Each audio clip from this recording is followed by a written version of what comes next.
what we're going to do. I mean, you know how these things work. Ophir was supposed to be here. Ophir's great, terrific, does great technical work. Ophir is Israeli. I understand Ophir and his company are in the process of becoming no longer one, and their willingness to support an expensive trip to Vegas was limited by that. So Ophir is cleaning up his act in Israel, and I'm sure he'll be with a new company and will be back soon. You know how it works. I've gotten to know Ophir. Where have I seen him? San Diego. I'll see him in Australia. See him in Israel. Amsterdam. You know, we never see each other where we live because the headspace that we live in is this network out here, and it's kind of what I think was referred to in the keynote as a deperimeterization of our lives, but the keynote did not go nearly far enough. One of the joys of being asked to plug in is you get to say whatever you want. And so I will use a template from a speech that, like, you know, you always carry your thumb drive and you have speeches on it. Have mouth, will travel. And this particular one is I gave at this security forum at the Pentagon last Tuesday in Washington. And just to show you how porous boundaries are and amorphous our identities can be, it was clear that at least 1/3 of the people in the conference center in the Pentagon were people I knew from DEF CON. And one came up, short blonde hair, 1 inch tall. Don't you remember me from DEF CON? And I flashed suddenly on the shoulder length hair, you know, the spikes, the piercings, the whole thing from last year. And he said, your hobby is always your hobby. It just changes, the paycheck is what changes. So this is part of what we're up against. What I want to talk about is the assumptions we make, really. This will apply to other areas of your life because one thing is everything. One thing represents everything, but we're talking about the security space per se. Are you coming to fix the mic, or is everything cool? Oh, okay. I'm not using PowerPoint or slides. Why? There was recently the NASA's Columbia Accident Investigation Board, and what it determined was one of the contributing factors, a significant contributing factor to the explosion of the space shuttle, or its breakup upon re-entry, was the use of PowerPoint. Now, and that's no joke, although PowerPoint is. And this is how it evolves. I'm going to use this as a template.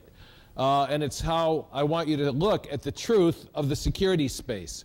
Because the truth always arrives at the edge unheard and then moves toward the center in our day and age more and more rapidly, where it forms the core of a new consensus reality. By the time the truth has moved to the center and formed the core of a new consensus, and everyone knows that it is true, it is a lie. It is no longer true. But it was true when it first emerged, and it is mostly true as it moves. And PowerPoint is a good example. When it first came on, I perceived what PowerPoint did, I think, correctly.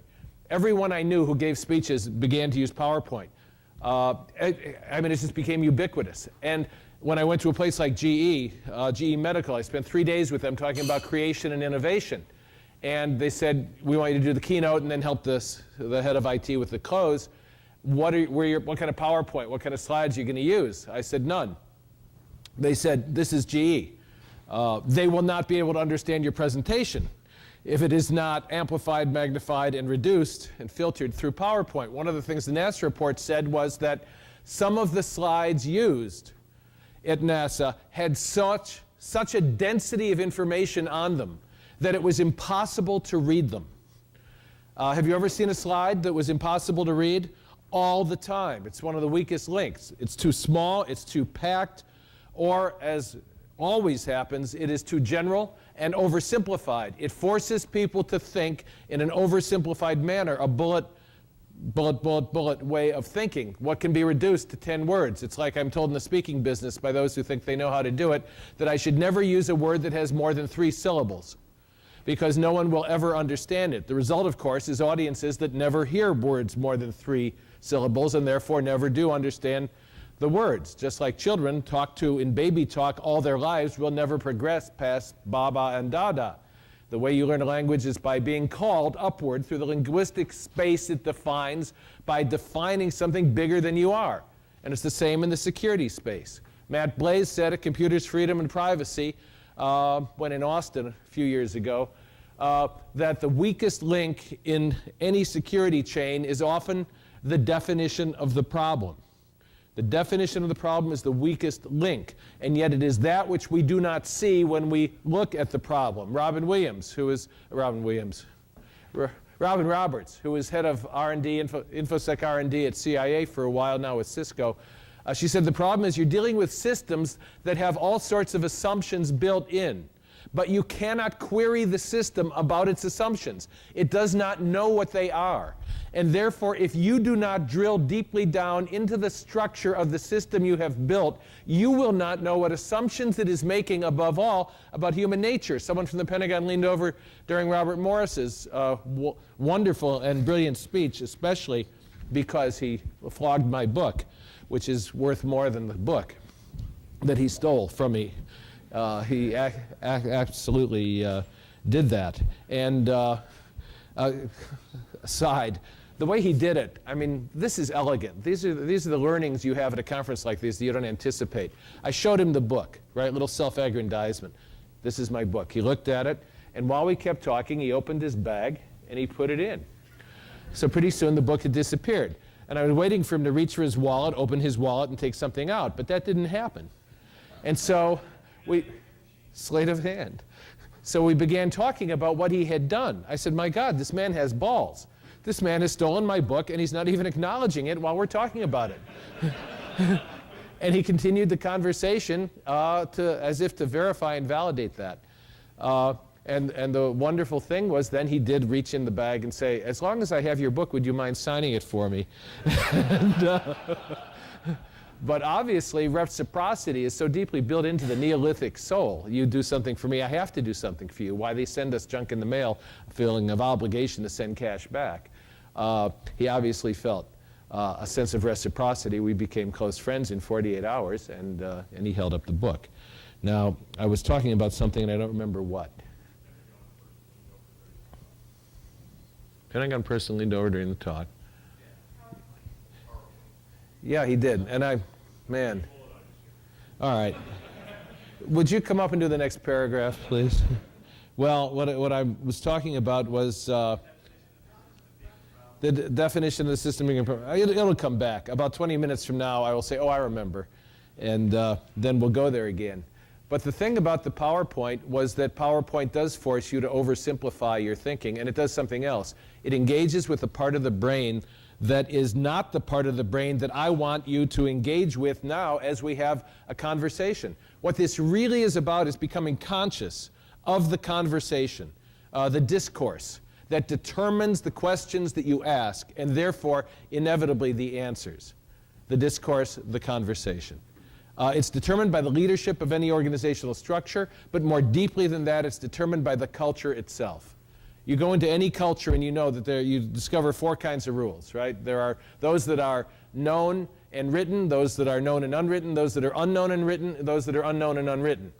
So you can look at what those are. The rules that are known and written are the ones they give you, and everybody reads the manual and it's filed, and they've been written down, and you all know what they are. The ones that are written and unknown are about the 80% of the rules in the manual that is given to you that you read and forget or never read in the first place. So they're written, but they're unknown.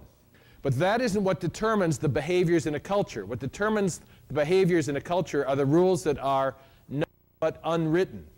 This is the tribal knowledge that is disseminated throughout the culture by the conversation, and above all, by the thought leaders who are having the conversation. So when Matt Blaze says that the weakest link is often the definition of the problem, it is often the unexamined assumptions about what it is we are doing. It's about trying to query the system, as Robin said, and not being able to get an answer back. Or as someone else, Saul Svee, this is where I was going. You see how an old man does it? The mouth continues to engage, sooner or later will suck in the ideas that it was attempting to access. And so Saul Svee was had a role in Microsoft Israel's security team. She's recently moved to Redmond, and she had gotten to know me through the Black Hat tapes, which are online, and it's wonderful, you know, to live in this world where we can access each other literally like this. And she wrote a wonderful paper on the black appliance box that people are increasingly inserting into their security systems. Increasingly, she said, people are putting appliances into their systems, which they have not dissected and analyzed. Therefore, they do not know what it is that exactly that it does. And you go to some conferences where people sell, the vendors or the pushers from the platform are selling an appliance without giving you the granular details. It hasn't even often been analyzed at the granular level you need to know. And therefore, Saul said, the feeling of security is inversely in proportion to what people know about their systems. Now think about that. The more you know about the system and what is in it, the less secure you feel. Because the more you know how porous it is and how the many applications interact with one another in undetermined and unforeseeable ways to create exploit opportunities for people. Now the exploit opportunities, this is why it gets very murky. In security, one of the unexamined assumptions is often that we are trying to fix holes. But there's an entire industry, there's an entire world that militates against fixing the holes in systems. And it depends on the motivation of the people, and that's why you have to look a little more deeply at what people really have an investment in. You all know the jokes about, except they're not always jokes. I know a guy who was in college, he was the system administrator, and he didn't have any money, so he got to put a virus on the system. They called him, come in, he spent the weekend fixing the virus and got overtime. I mean, it's not unusual for people who are paid to fix things that are broken to break things so that they can fix them. So there is an industry based on that. What did we do when the Cold War ended? We invented the war on drugs. What did we do when the war on drugs was a dud? Drugs are not going away. Too many people make money from it. Too many people profit from it. So now we have the war on terror. I refer you to a book called The Closed World by Paul N. Edwards, who was at Stanford, I believe, then. Now he's at the University of Michigan, which describes the evolution of the closed world, which is the simulated model of reality, which we made choices since World War II ongoingly to have and to build, into which people then began to live as if it was real. And once you begin to believe the model of reality which the computer gives you, the whole computer network, you cease to have an access to the reality which enables you to stand outside it and examine the system and its assumptions in order to see what it is you truly believe. Because those things that are known but unwritten by everybody so deeply that they no longer are known to be known, then those determine the parameters of the conversation, and the conversation inflects the culture. And it's not always what you think. Sometimes people come up and share things after these talks, which is where I really learn at these conferences.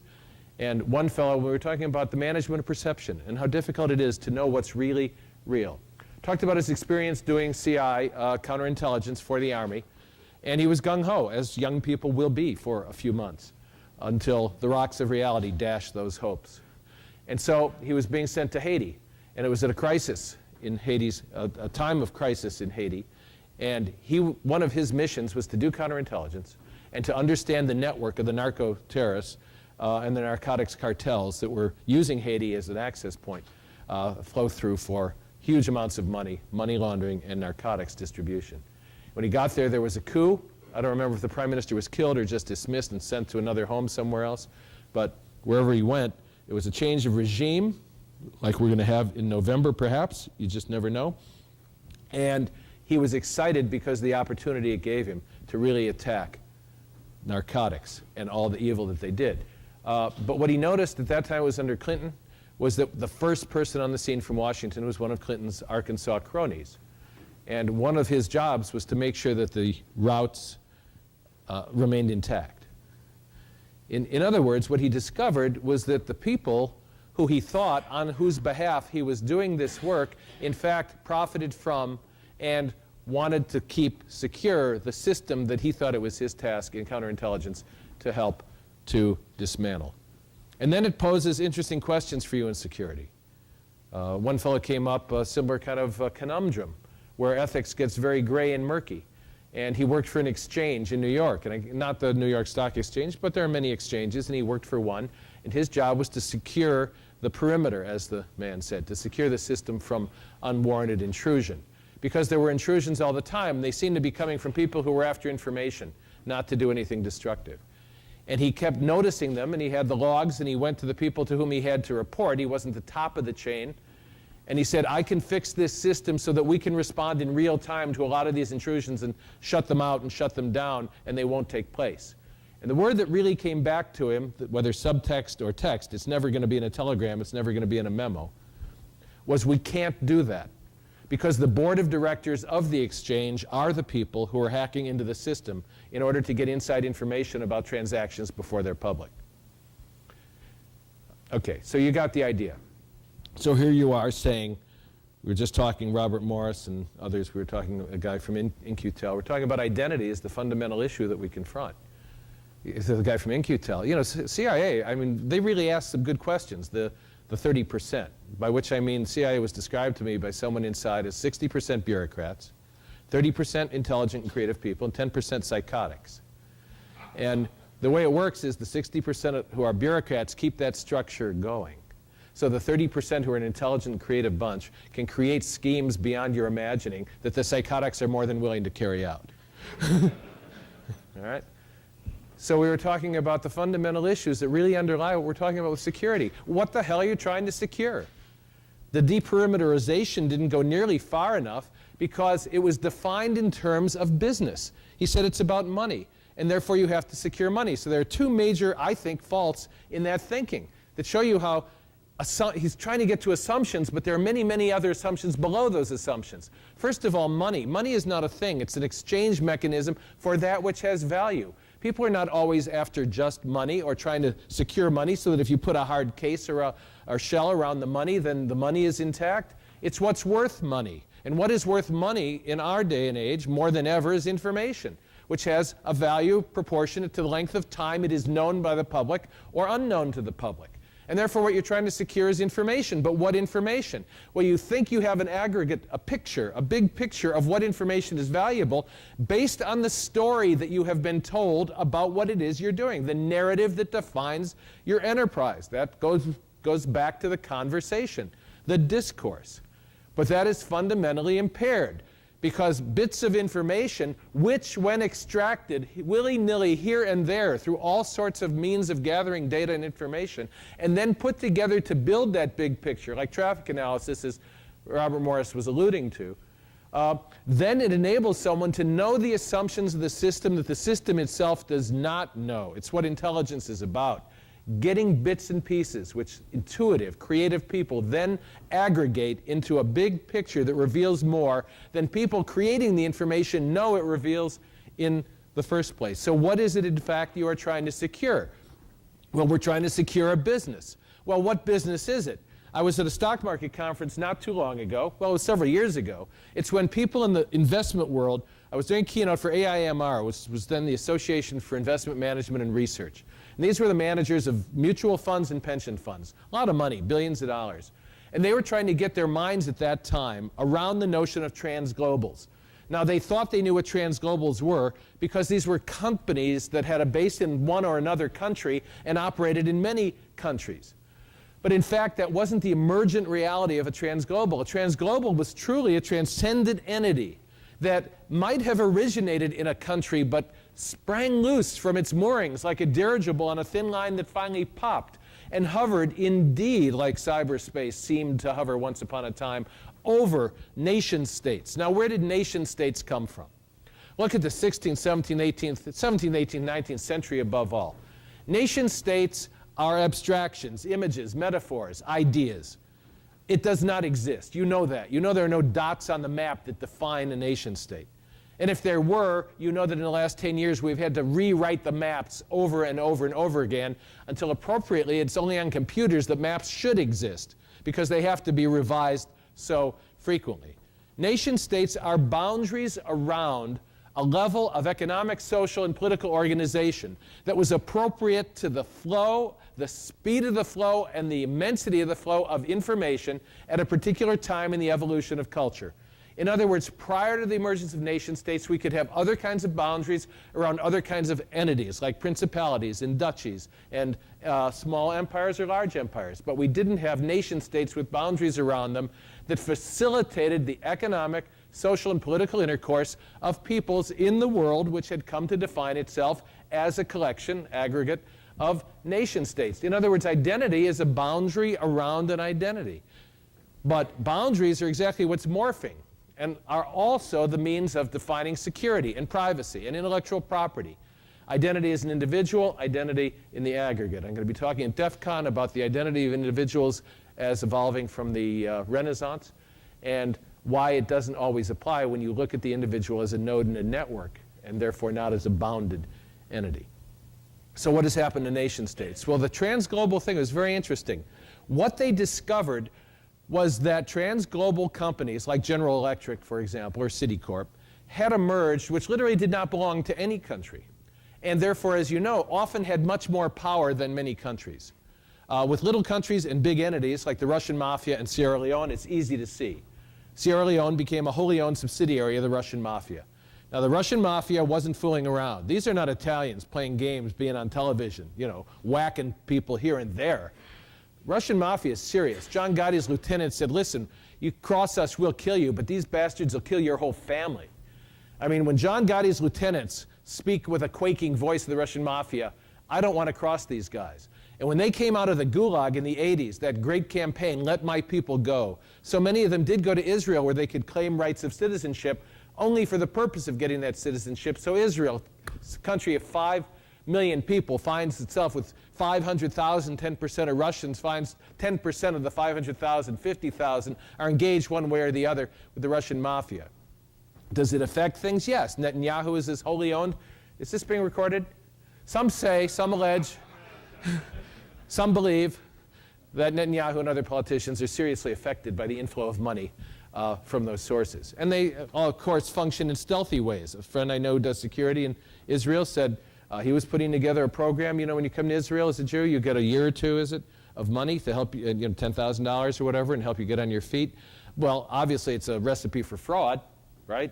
So a lot of people were creating false identities in order to collect all these monies flowing to the false identities. And he put together a beautiful, sophisticated computer program that would identify the fraudulent identities with some degree of success. And of course, he got the knock on the door and the visit, and Boris came in and said, we don't like that program. And if you send it out there where people start to use it, we'll kill you. So that was the end of that program. So that's the way it is. That's just the way it is. That's the bottom line. That's the assumption of the world in which we live, which we have to make, because who are the identities of these people we meet in the shadows, these nefarious people? They are often enough working for intelligence communities that are supposedly enemies. We're in bed with all sorts of people. Robert Morris said that over coffee the other day. If people knew, the man in the street, the woman in the street, knew the names and identities, the people with whom we are in bed, with whom we are supposedly, allegedly at war, or at least at odds, they would run screaming into the night because they would be so confused by how do we sort this world out. So the management of perception at the top level becomes critical. Illusions, misdirection, even ridicule. To manage the top level of perception, keep the society orderly, while down at the greater depths, the assumptions about what it's really like are taking place. This profoundly affects security people because the question is, as I said, who is it you are securing? Who are you? Who do you work for? So these transglobals emerged that span countries and are greater than countries. A small story, I did this thing for GE and I heard this interesting story that during the time Pakistan and India were ramping up their nuclear threats to each other, saber rattling, GE ran a war game. And the purpose of the war game was to determine what would be the cost to this transglobal nation of a nuclear exchange between India and Pakistan. A very reasonable cost of doing business question to ask. If there's nuclear war in this subcontinent, how will it damage the human capital in which we have invested so much and the physical capital in which we have invested so much? The result of that war game was predictable. We can't take that hit. A nuclear war would be too destructive. You would think you could come to that conclusion intuitively and quickly, but it required a whole war game for them to arrive at it. At which point the CEO of General Electric spoke to the Prime Minister of India and said, listen, you've got to ramp this down. We can't afford a nuclear war. Now, all that does is illuminate just a little more clearly than usual the fact that countries which evolved, as I said previously, as appropriate boundaries are now amorphously in relationship to transglobal non-state entities, whether they be corporations or narco-terrorists or cartels or terror groups or money launderers or whatever. Money laundering is just the obvious place to look to see how security can be done.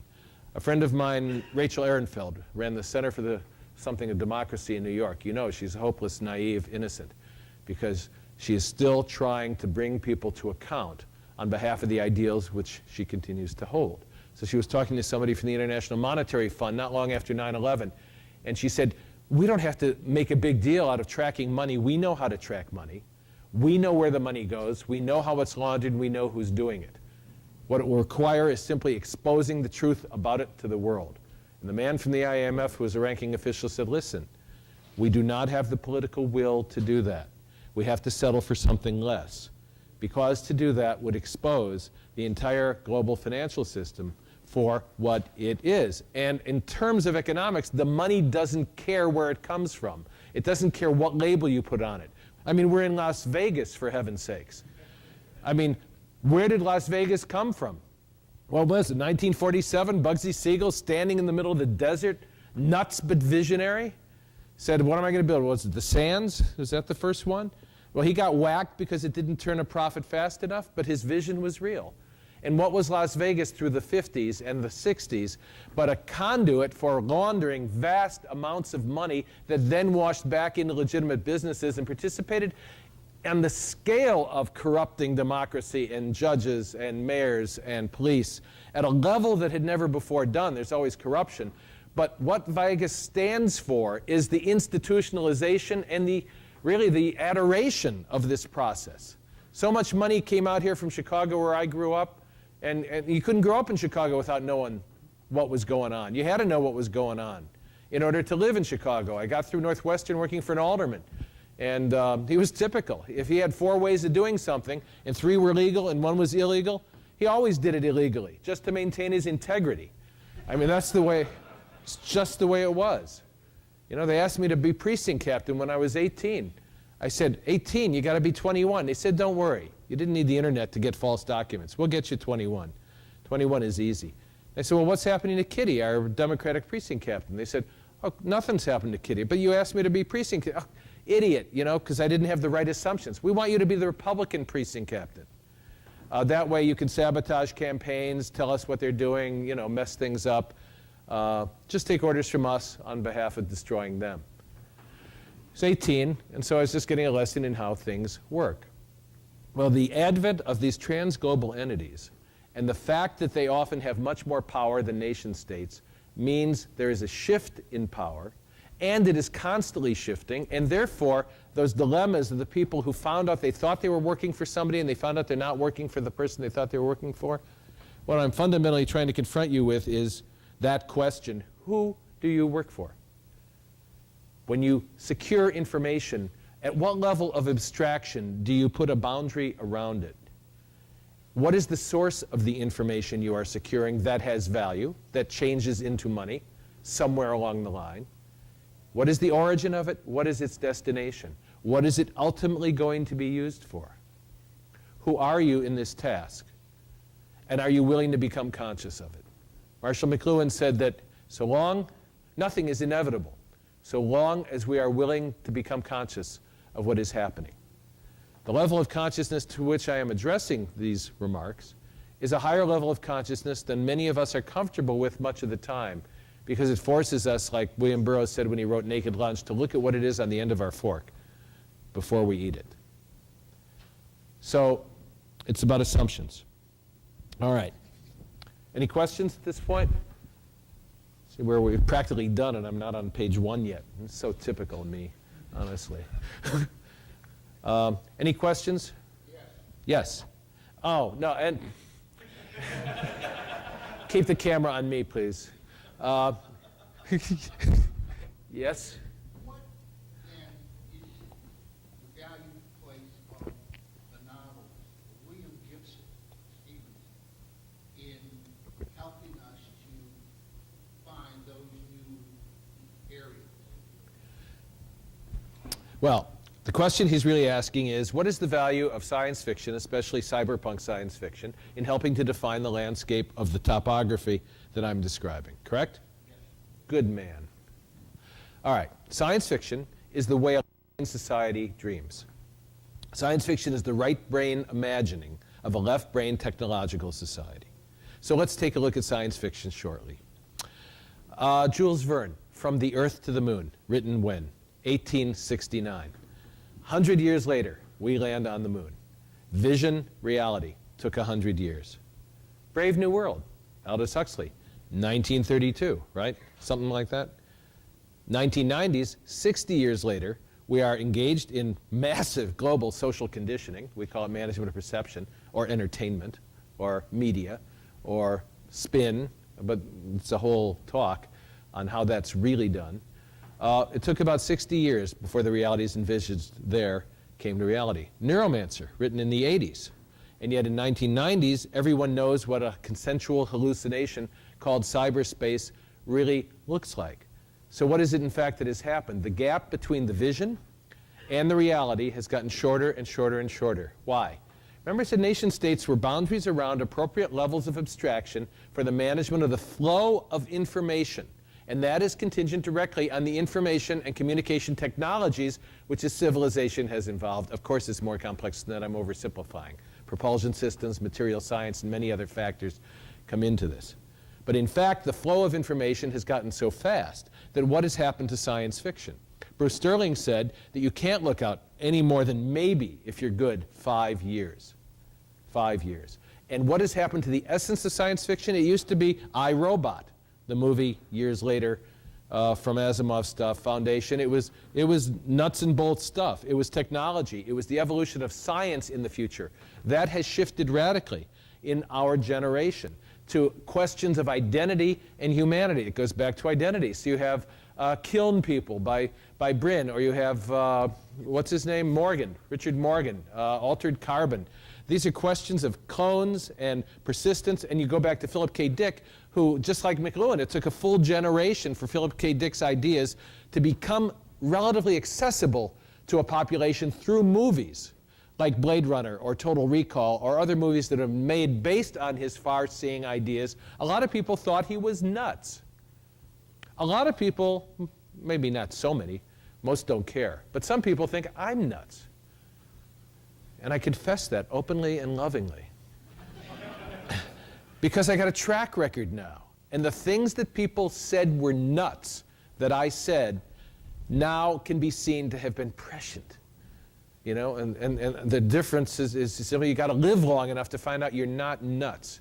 You're just seeing things as they emerge at an appropriate level of perception. So science fiction has become about the question of human identity, and it's morphing. Blade Runner raises the question of memory. How do you know yourself? How does memory persist? Well, by photographs. Photographs are images of memory.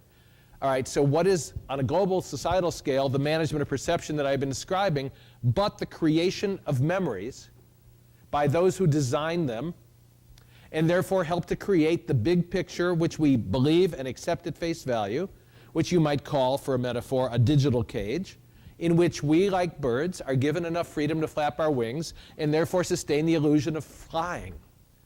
And when you want to move a bird that's in a large digital cage, you don't have to touch the bird, and the bird doesn't even know it. You just illusion, misdirection, ridicule. That came from a master of cover and deception. These are our three greatest things. You move the cage, and the bird, flapping its wings in the cage and not even knowing its parameters have shifted, moves over here. So you manage the memories of a population. I ask people about Vietnam, or things that I thought were in recent memory. You know, people, even those who were in the society at the time, don't remember Vietnam. They remember what they have been constructed as memories to remember about the time. Just like JFK, you know, people, the gunman on the knoll and the grassy knoll and all those things. Do you know that there were many eyewitnesses when you go back and look at the transcripts of what they said when they were interviewed for hours at the time and then subsequently interviewed? Many of the details, by conflation from the public discussion, came into their real memories. They didn't think they were lying. They didn't know they were lying. They didn't know they had created a construction of the event scene called the Kennedy assassination on the basis of how it was managed and articulated by a society for many purposes other than the truth of which were a goal. So memory and the persistence of self are how we know who we are. And when the identity that was collectively engendered for us has disappeared, we're left with asking who are we?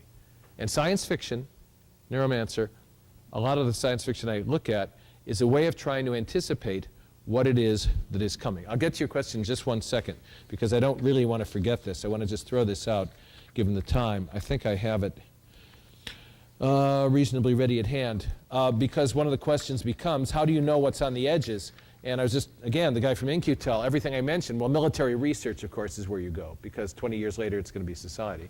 Another is the sex and gambling industry. Why? Because our vices are what? By definition, call them vices if you want in a puritanical Protestant society. They're things we love deeply and crave. Why do they make money? Because we love them. Why do people look at pictures of things that excite them? Because they are pictures of things that excite them. That's why they're willing to pay money in order to look at them. Therefore, where's the money going to flow? It's going to flow into the R&D of the sex and gambling industries first and foremost whenever information and communication technologies are transforming themselves. You know, look at how the VCR got into the home. Some of you, graybacks like Lou, remember the 60s when we first had Deep Throat and Behind the Green Door? Still classics, right? Showing up in the neighborhood theater, the Wilmette Theater, I remember, suddenly showed Behind the Green Door in the 60s. And what happened in middle-class America, righteous as it was? They wanted to take them home and watch them again and again. And therefore, the platform for VCRs suddenly became viable. Hollywood opposed it radically, the way they oppose everything that looks like a threat, until they realized, wait a minute, people, like children, want to hear the same bedtime story again and again and again. We can not only get them into the theaters to watch it, we can then sell them the movie afterward, and you know the industry that's developed. So now we're all for DVDs and VCRs. So sex and gambling are a good place to go to see what the R&D is building. But the other one that I wanted to mention, because it relates to sci-fi, is children. What are children playing with? What games has society intuitively understood it must use to socialize children to have the kinds of thinking and behaviors that it wants them to have in 10 or 15 years when they grow into adulthood? So look at games. It's why I originally came to DEF CON. I perceived what was happening to me. I perceived that the world was transforming, and unless I came hat in hand with humility and due respect to my mentors who were 15 years old, and who would kindly and gently teach me about the world they were creating and co-creating by building the net in the good old days when hacking was still a myth, before it became a metaphor, before it became just chips and switches. Back when we believed the myth, John Perry Barlow talking about cyberspace, floating above meat space.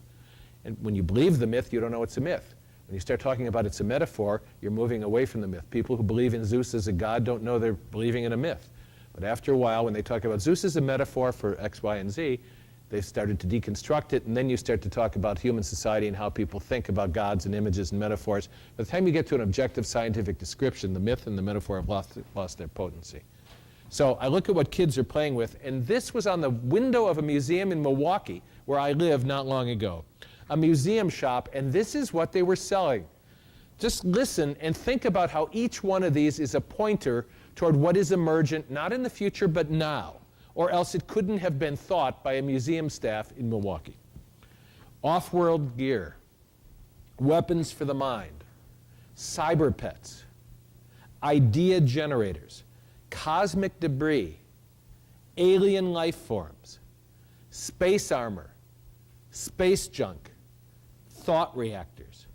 You don't even have to know what kind of gibberish that is to get an image of the kind of world we want our children to begin playing with so that their creativity and imagination can take us off-world. Now, what is off-world going to be? It's going to be the new center. I talked about the thing moving from the edge to the center. I'll give you an example. 200 years ago, you're in England. You say to somebody in the city of London, on the steps of the banks of London, where's the center of the world? They'd say right here, 1780, right here in London, the center of the world. And you'd say, and what are the things like America? They'd say, America, colonies. The word designated our reality was colonies. That is, that which is on the edge compared to the center. But if someone had eyes to see, they would have seen that already the edge was becoming the new center. In 200 years, we would emerge in the American century. And already, by the time it becomes the center, the American century is over, even if we still live within the structures we have built for empire. We are in, after all, over 150 countries with an armed presence. I mean, we are more than Rome dreamed it could be. So by the time it gets from the edge to the center, it's over. Well, what is the center today? Well, people point to that picture of Earth taken from space the first time, and it was a transforming moment for humankind. We saw that globe, white, blue, that gorgeous orb hanging in black space from outside itself for the first time. We saw ourselves whole, and the echo movement was jumped into a new level of activity because we saw that we lived on a fragile, transparent planet, and we'd better take care of it. All right? People are referring to something that's 20, 30 years old. If you think that the Earth as a whole thing is the new center, you're already 20, 30 years. The new center is out there, but we don't have names for it yet. We call it space. But in my lifetime, we've colonized with our telerobotic extensions, Spirit and Opportunity on Mars, and the probe going around Saturn, the probe that's going to land on Titan. I mean, we have virtually made our neighborhood, the solar system, and the people I talk to doing advanced propulsion systems, they don't guess, they know. We're going transgalactic. And the Earth is the center the way England was the center. And the Earth is no longer the center, if you have eyes to see. Look at what kids are playing with. Off-world gear, alien life forms, space armor, space junk, trying to get your mind around this reality that forces you to examine your assumptions is very, very difficult. So when I'm talking to somebody from DIA, the Defense Intelligence Agency, and apropos of alien life forms, he suddenly changes his demeanor and he gets angry and he hits the table and he says, God damn it, yes, we know they're here. We know they're here and they've done surveillance and there's not a damn thing we can do about it. What do you do with that? You just go put cream in your Starbucks and come back and suddenly talk about, the Cubs or whatever. You go back to consensus reality because the edge is too difficult to grasp when it first emerges, and original and creative thinkers are those, Nietzsche said, who see it first and give it a name before others see it, and therefore people believe that they invented it practically, but all they did is see it. Space tourism is now more and more in the forefront. When I talked to Buzz Aldrin about it 10 years ago, it was not. He wanted to build orbiting hotels so people could be up there, expanding the interface of those who have gone off Earth so we could fuel inject the economy for off-world travel as a touristic environment. It's coming. You know it's coming. I want to go. You want to go. Well, what kind of political and structural changes is that going to mean?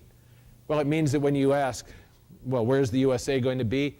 When I was at Los Alamos talking, one of the other presenters was ex-KGB head of counterintelligence, ex-KGB. I said, ex-KGB is not an identity.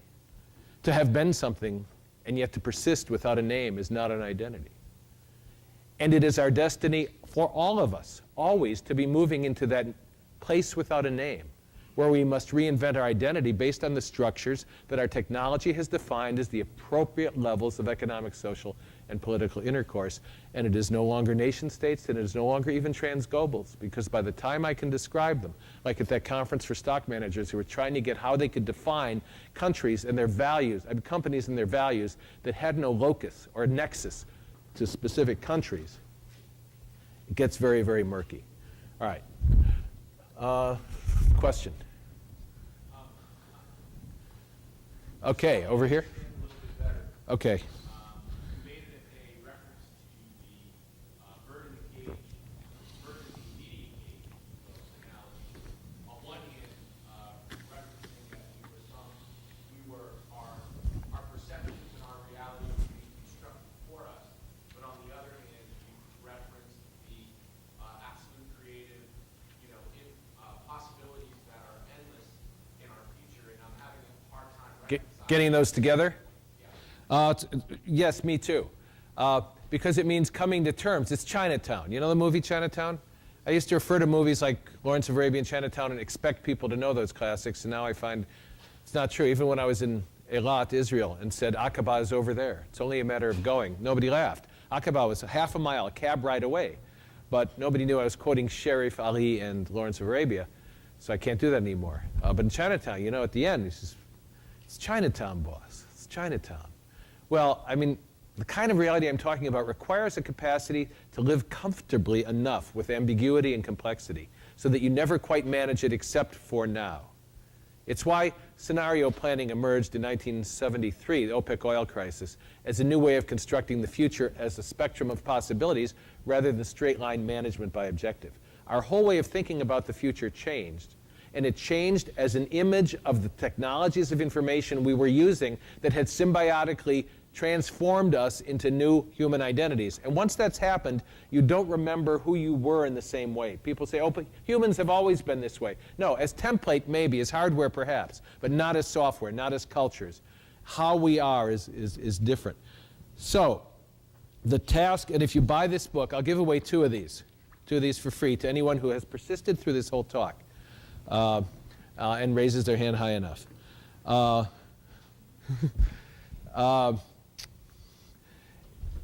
There's an essay in here on James Jesus Angleton. It's called Why We Are All Getting a Little Crazy. It's about as well as I can say it, about how the task of counterintelligence has become the task of any human being who wants to know what's going on. And every time you expose a mole, every time Angleton exposed a mole, he became convinced he was allowed to discover that mole by the Soviets to hide a higher placed mole. And the result was he rampaged through CIA looking for that mole, destroying careers, leaving debris and wreckage, until finally, as I said, he could go into that good night and go off to some lake and trail his fingers in the cold water. And why do we trail our fingers in the cold water? Because cold is a fact we can feel in a world that has gone dark and suddenly very liquid. We're talking about nested levels, fractal-like, nested levels of ambiguity and complexity that task us collectively to try to determine the truth in an era in which truth has become a black market commodity. We know there are numerous well-woven lies spread like a tapestry through our minds and connecting us in a narrative. But we also seem to recognize the fact of the cold water on our fingers when we feel it.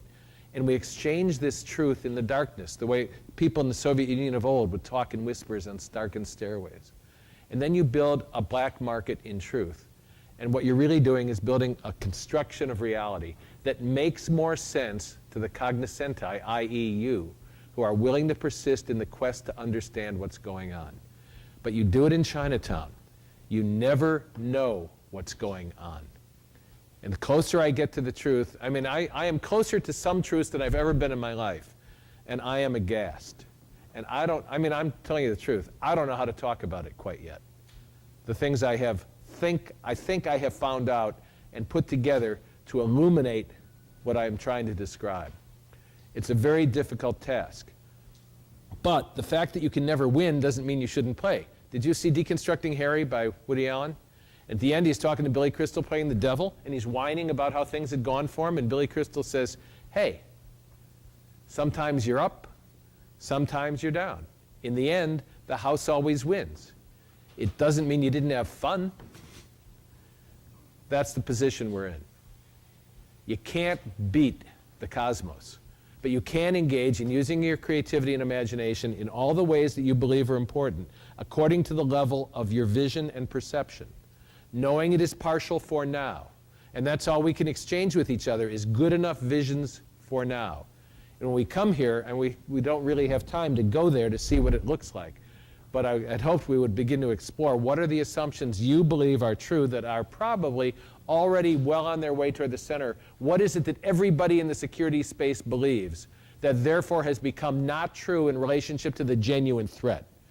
And what is the genuine threat? And as soon as you see that the genuine threat is so much worse than you thought, what is the default position of the human mind? To flip up into a level of a threat defined as something it can manage. And therefore we define security as managing the threats we can conceptualize and respond to. But like box cutters and jets, those aren't the threats that are going to be coming at us. And that's where the imagination and the creativity holds forth. Ultimately, it's a battle for orderliness in a transglobal society that we believe is good enough to preserve and therefore worthy of our best efforts. Terror is simply chaos threatening orderliness. Orderliness at the extreme is fascism. We want it more balanced than that. But we want to be able to have a conference, eat a good lunch, talk to each other. We want life. And that requires structure. And therefore we even wind up conceding collusion with the makers of the cage because they are good to us and feed us every morning at 9 o'clock. Question? Yeah, I found this notion of examining what children find interesting in terms of play. That really struck a chord with me. Without leaving the planet Earth, what I see in my own 11 and 12-year-olds is this interest and fascination with The Sims and Will Wright. Right. I hear it in everyday conversation with my friends because that was being in front of a computer screen. They're talking a lot like any God would talk if God existed. Creating or making people do things or it's a form of creation. And Well, it's time for somebody else to start, so I'll just say that I got a book signing out there at 11, so I'll go out there and keep talking. But why they said I'm only signing books from 11 to 11:15, I don't know. I'll get up at 3 in the morning and meet you in the alley behind the Aladdin to sign your book. I mean, I'll take a taxi there and then take you home in the taxi and give you a power bar, you know, as you go up. I mean, listen. I was a priest for 16 years. You're asking a question that is difficult for me to ask simply. Let me just reduce it to the lowest common denominator, which is, in the best theological traditions, human beings as creative and imaginative beings are images of that God they have imagined and with whom they therefore co-create the universe. It is what we get to do. But you don't want to believe the simulated reality in our heads that we have created. You always want to step back and feel the fuzziness, the strangeness that comes with true anomaly penetrating, you know, your vision. I mean, what Robert Morris said to me, he said, I read some of the things in your book. He said, they're bubbles. And you have to go into the bubble, and then you're in the bubble, and it all makes sense. You come out of the bubble, and he said, you know, I think there's a madman in there somewhere. Well, I'll take that from him. You know, so theology is very close to madness.